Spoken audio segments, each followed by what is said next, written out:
all of these big deviants is all catching hell in 2024. It's up for all of them. It don't matter if you Diddy or whoever you is, TG Jakes, any of them. All lies will be exposed. That's all. Now, I've had to turn down $50 million 4 times. 4 times. Just to protect my integrity and that virgin hole I was telling you about. Right. Because P. Diddy be wanting the body. And you gotta tell him no. You got to tell him no. Oh my gosh. Did y'all hear what Katt Williams just spilled? He's out here dropping bombs like it's World War III, and honey, the tea is scalding hot. So let's break this down. Katt Williams, the comedy king himself, just exposed Diddy for allegedly offering him a whopping $50 million to, wait for it, bend him over. I know, it sounds like something straight out of a scandalous novel, but stick with me because this story gets even crazier. Katt didn't just stop there. He claimed that for 30 whole years, he's been collecting information, knowledge, and secrets like they're Pokemon cards. And now, it looks like he's ready to use his collection to take down some big names in the industry. But hold on to your wigs because we're just getting started. The details of Diddy's recent arrest are getting nastier by the minute. It's like opening Pandora's box. But instead of hope at the bottom, we've got a whole lot of mess. Word on the street is that Katt Williams wasn't just a random target. Oh no, he was apparently one of the many people that Diddy allegedly tried to violate at those infamous pre-Grammy parties. Can you believe it? Diddy was so thirsty for a piece of Katt, he reportedly offered him over $50 million for a decade-long all-access pass to his body. Talk about desperate. But wait, it gets even more twisted. According to the rumors, this wasn't just a simple proposition. Oh no, Diddy allegedly had the audacity to include a clause in the contract that would allow him and his freak-off partners to sleep with Katt with no protection, no lube, nothing. It's like they were trying to turn Katt into a human slip and slide or something. The disrespect is off the charts. Now, Katt isn't just throwing around accusations willy-nilly. He claims he's got all the receipts, honey. We're talking paper trails, voice recordings, the whole 9 yards, and he's ready to hand it all over to the feds faster than you can say, "I'll be missing you." But let's take a step back and look at the bigger picture. As most of y'all probably know by now, Diddy isn't just chilling at home watching reruns of Making the Band. No, he's currently cooling his heels in the slammer after Homeland Security came knocking on his door. And the charges? Child, they're more serious than a heart attack. Diddy's facing allegations of trafficking and transportation of unsuspecting individuals into the US for his notorious freak-off parties. We're not talking about a slap on the wrist here. Diddy's looking at up to 100 years behind bars. That's a whole century, bestie. He could go in looking like P. Diddy and come out looking like Granddaddy, and if you think his money's gonna save him this time, think again. A judge just shut down his bail request faster than Diddy can say, take that. And get this, Diddy wasn't playing around. He offered up $50 million in cash, both his and his mama's multi-million-dollar mansions in Miami as collateral and his passport.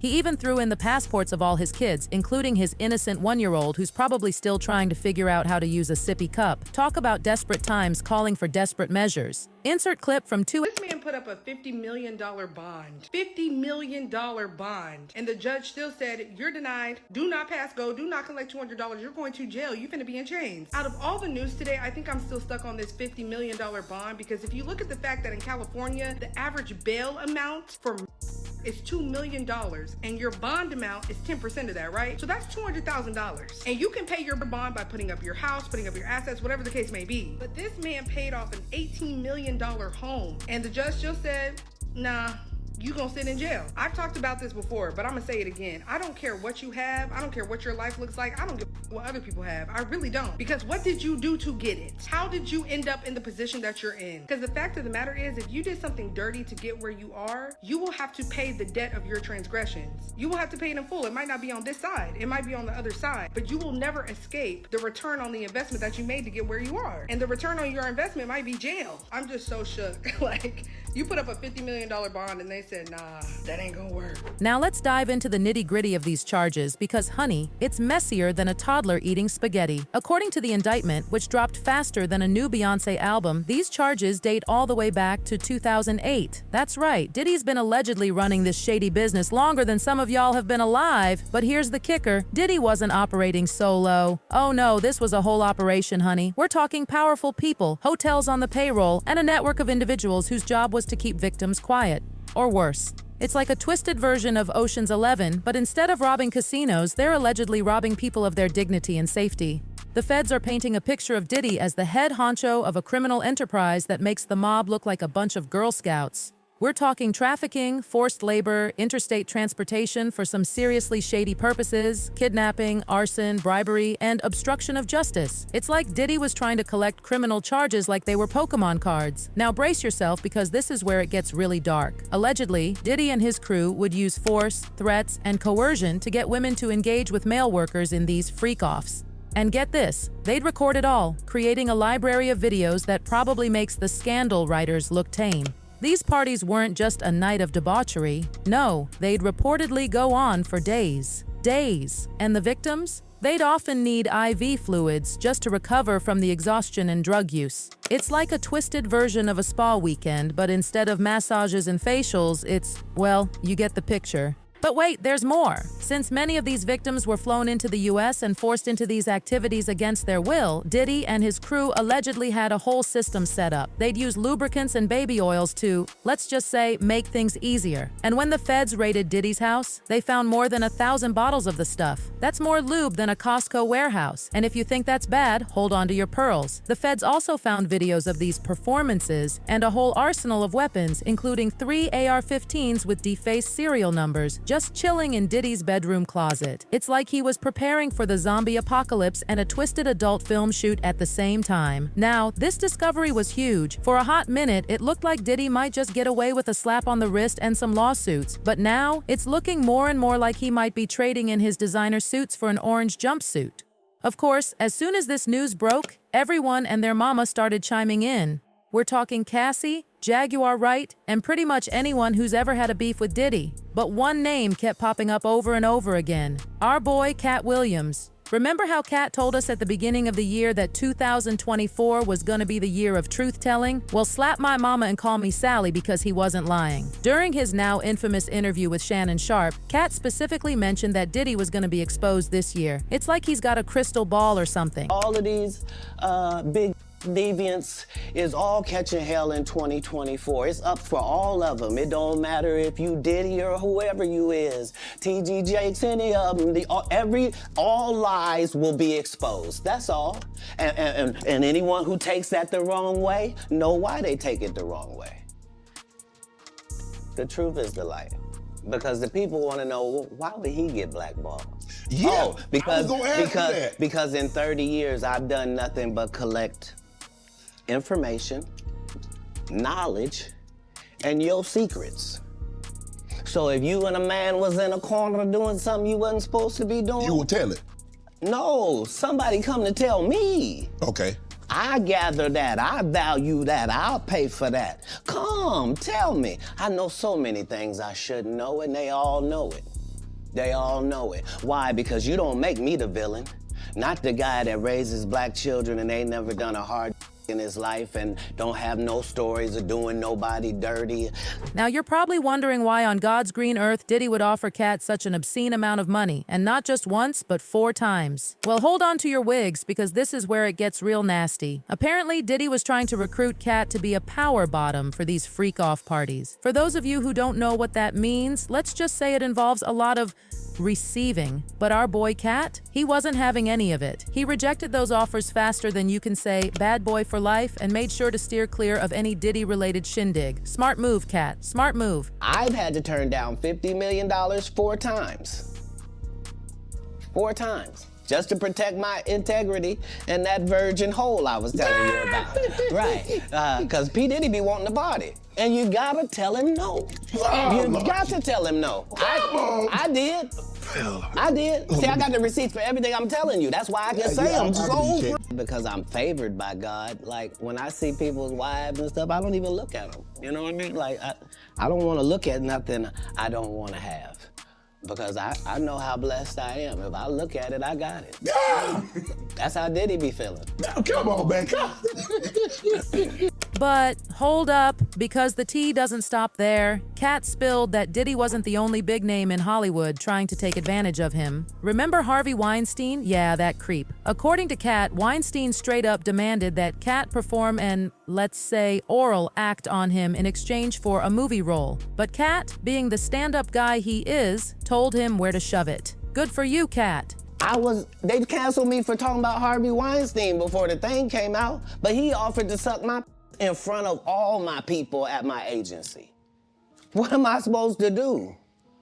He did all of that. I'm thinking I'm the only black person on the script. I get there, it's 3 other black guys on there.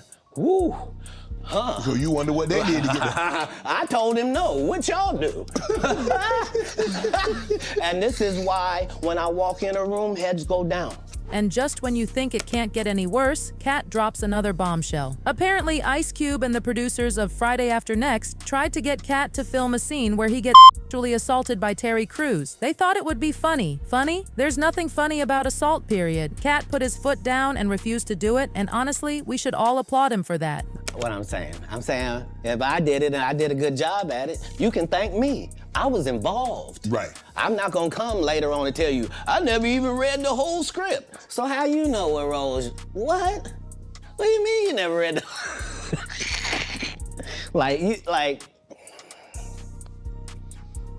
these guys' whole job is to present something, unfortunately. And I'm just not a presenter. If you ask me a question, I'm just gonna tell you the truth of how it went. The Money Mike in the original script got in the bathroom, and that's what Ricky Smiley was okay with. Katt Williams had to take the risk in front of the studios and the cast and our powers that be in his very first movie and say respectfully, humbly, guys, if we're talking about anything else, I have no credibility and I have no pull. But we're talking about comedy, right, where I have all the credibility and all the pull. The problem with Friday After Next is we're trying to make a classic comedy. And this comedy involves and is never funny, no matter who it happens to or what the circumstances are. If you would allow me to allow us to do this movie without a black man getting in it, I promise you that it will be twice as funny as it would be with him getting. So considering that's the real story, why would you bring up that story? 35 members of the cast and crew have never brought up that Ricky Smiley was gonna play Money Mike. No one ever saw me put on a Santa Claus suit. We got a wardrobe department. They made a Santa Claus suit for me. Why that wasn't in the bloopers? Why? And here's the other thing. Y'all, this is crazier than a cat in a room full of rocking chairs. If Katt didn't have the morals and principles that he does, who knows what could have happened to him? Some folks are even saying they're shocked Katt made it out of these situations alive because apparently Diddy isn't known for letting people walk away scot-free after rejecting his offers. In fact, Diddy's alleged violent tendencies were laid bare in his indictment. We're talking choking, shoving, hitting, and kicking people, causing injuries that took weeks to heal. His employees and associates would allegedly keep victims from leaving or track down those who tried to escape. It's like a horror movie, but it's real life. But it gets even darker. Diddy allegedly used explicit recordings as blackmail to keep his victims obedient and silent.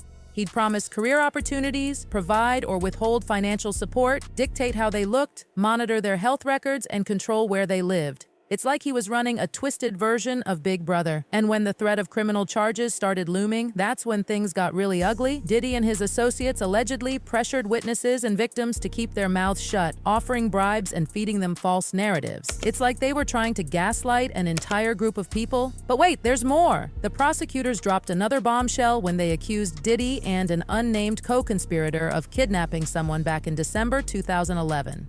Why?